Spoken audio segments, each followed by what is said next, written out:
3 hours before my brother's wedding, my phone buzzed. Unknown number. 5 words that hollowed my stomach. Don't go. Check your husband's garage. I almost laughed. Almost. But my hands were already shaking when I grabbed the keys. I told myself it was nothing, a prank, but I knew the truth before I turned the handle. The garage door groaned open, and there it was, a suitcase. Not mine, not his. A woman's red silk dress draped over the edge like a wound. On top, a gift-wrapped box with my husband's handwriting. The tag read, "For S." And suddenly, I knew exactly who S was. Backstory setup. Sam, my best friend since high school, the girl who sat in the front row of our wedding, the one who cried during my vows and swore she'd never seen a love like ours. When I met Daniel, I thought I'd won the universe. He was attentive, ambitious, with that dangerous charm that made people lean in. Sam leaned in the most. But I trusted them both, blindly. Because betrayal from strangers hurts. Betrayal from the people you'd take a bullet for, that kills you slowly. Discovery of betrayal. It started small. Daniel's phone, always face down. Late-night work calls where I heard faint laughter in the background. Once, I smelled perfume in the car. Not mine, not subtle. When I teased him, he smiled too quickly. Clients, babe, you know. Then the invitations, events where I wasn't needed. Sam somehow always went. But suspicion is a poison. It eats you from the inside unless you find the source. And that message?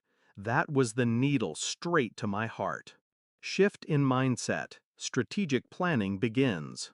I didn't confront him, not yet. Emotion is a weapon, but only when you control the blade.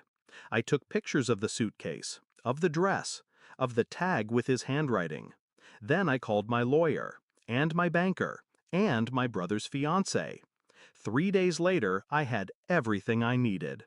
Bank transfers to a private account in his name.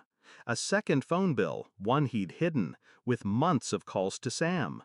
Hotel receipts, same check-in dates, same room number. I didn't cry, I didn't scream. I planned. Step 1. I moved our joint savings into an account under my name only, legally protected thanks to a quiet prenuptial clause he'd forgotten about. Step 2. I transferred the title of my car, my grandmother's jewelry, and the lake house, all gifts from my family, back into my own name. Step 3. I sent an anonymous package to Daniel's biggest client. Inside, photos of him and Sam together. Just enough to make them nervous. Step 4. I RSVP'd yes to the wedding. Because revenge is best served in public. Climax and confrontation. Present moment returns. The reception was a glass palace. Champagne flutes, white roses, music soft enough to hide sharp words. Daniel smiled when he saw me, that perfect, lying smile. He kissed my cheek like he hadn't gutted my life. Sam was there too, in a cream dress far too close to white. She waved. I waved back. When it was my turn to give a toast, my brother's toast, I stood, glass in hand. But I didn't look at my brother. I looked at Daniel. I want to talk about loyalty, I began. The room stilled. Loyalty, I said slowly, is loving someone enough to protect them even when it costs you everything. And betrayal is what happens when someone mistakes your trust for weakness. I pulled the phone from my clutch. One click, the projector lit up behind me. The first photo appeared, Daniel's hand on Sam's thigh. Gasps. Another, the suitcase, the dress, the gift tag. Silence.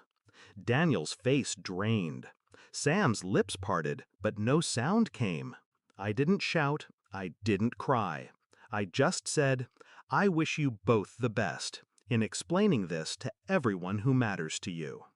I set the mic down and walked out. By the time Daniel stumbled out into the parking lot, I was gone.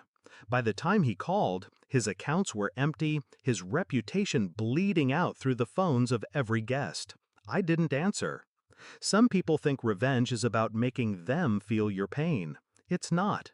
It's about showing them you can smile while you burn their world to the ground. And as I drove away, dress shimmering under the dashboard lights, I realized I'd never felt lighter.